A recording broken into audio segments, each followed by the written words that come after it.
मकर संक्रांति भारत के प्रमुख पर्वों में से एक है। मकर संक्रांति पूरे भारत और नेपाल में भिन्न रूपों में मनाई जाती है। पौष मास में जिस दिन सूर्य मकर राशि में प्रवेश करता है, उस दिन इस महापर्व को मनाया जाता है। वर्तमान शताब्दी में यह त्योहार जनवरी माह के 14वें या 15वें दिन ही पड़ता है। इस दिन सूर्य धनु राशि को छोड़ मकर राशि में प्रवेश करता है। तमिलनाडु में इसे पोंगल नामक उत्सव के रूप में जाना जाता है, जबकि कर्नाटक, केरल तथा आंध्र प्रदेश में इसे केवल संक्रांति के नाम से ही मानते हैं।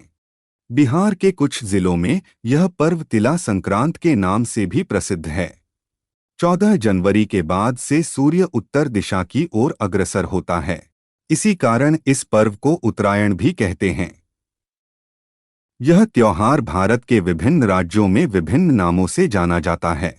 छत्तीसगढ़, गोवा, ओडिशा, हरियाणा, बिहार, झारखंड, आंध्र प्रदेश, तेलंगाना, कर्नाटक, केरल, मध्य प्रदेश, महाराष्ट्र, मणिपुर, राजस्थान, सिक्किम, उत्तर प्रदेश, उत्तराखंड, पश्चिम बंगाल, गुजरात और जम्मू में मकर संक्रांति और संक्रांति कहा जाता है।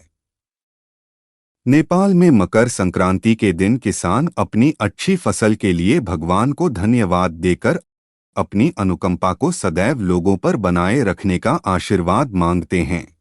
उत्तर प्रदेश में यह मुख्य रूप से दान का पर्व है। प्रयागराज में गंगा, यमुना व सरस्वती के संगम पर प्रत्येक वर्ष 1 माह तक माघ मेला लगता है। 14 जनवरी यानी मकर संक्रांति से पृथ्वी पर अच्छे दिनों की शुरुआत होती है। माघ मेले का पहला स्नान मकर संक्रांति से शुरू होकर शिवरात्रि के आखिरी स्नान तक चलता है। संक्रांति के दिन स्नान के बाद दान देने की भी परंपरा है। इस दिन जप, तप, दान, स्नान, श्राद्ध, तर्पण आदि धार्मिक क्रियाकलापों का विशेष महत्व है। ऐसी धारणा है कि इस अवसर पर दिया गया दान 100 गुना बढ़कर पुण्य प्राप्त होता है। इस दिन शुद्ध घी एवं कंबल का दान मोक्ष की प्राप्ति करवाता है। उत्तर प्रदेश में इस व्रत को खिचड़ी के नाम से भी जाना जाता है तथा इस दिन खिचड़ी खाने एवं खिचड़ी दान देने का अत्यधिक महत्व होता है। जम्मू में यह पर्व उत्तरायण और माघी संग्रांद के नाम से विख्यात है। इससे एक दिन पूर्व लोहड़ी का पर्व भी मनाया जाता है, जो कि पौष मास के अंत का प्रतीक है। महाराष्ट्र में इस दिन विवाहित महिलाएं अपनी पहली संक्रांति पर कपास, तेल व नमक आदि चीजें अन्य सुहागिन महिलाओं को दान करती हैं। बंगाल में गंगासागर में प्रतिवर्ष विशाल मेला लगता है।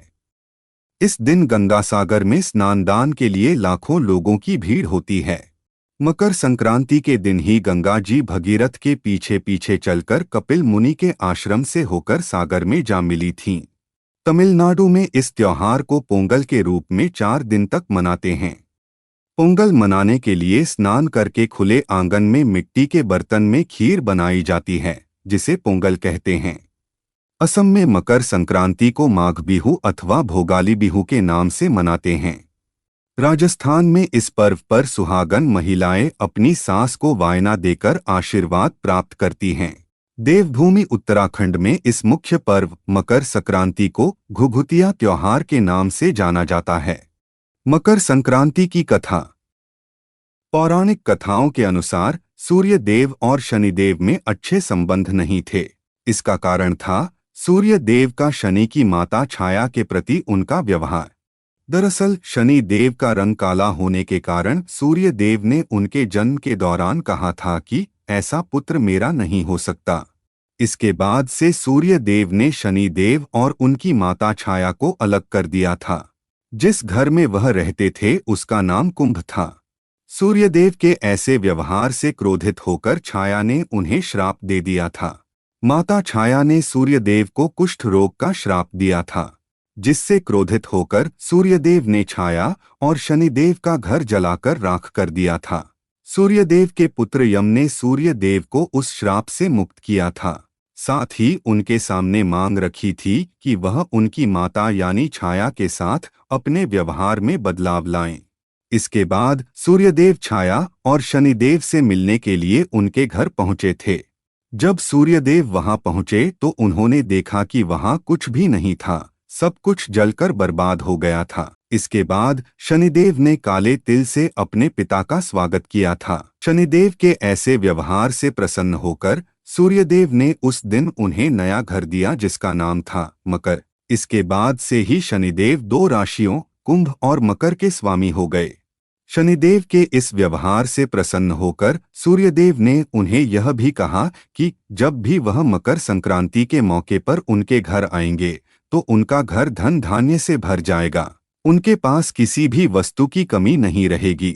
साथ ही यह भी कहा कि इस दिन जो भी मकर संक्रांति के मौके पर मुझे काले तिल अर्पित करेंगे उनके जीवन में सुख समृद्धि आएगी, व्यक्ति के घर में धन धान्य की कोई कमी नहीं रहती है। दोस्तों, जानकारी अच्छी लगे तो लाइक, शेयर, कमेंट और सब्सक्राइब जरूर करें।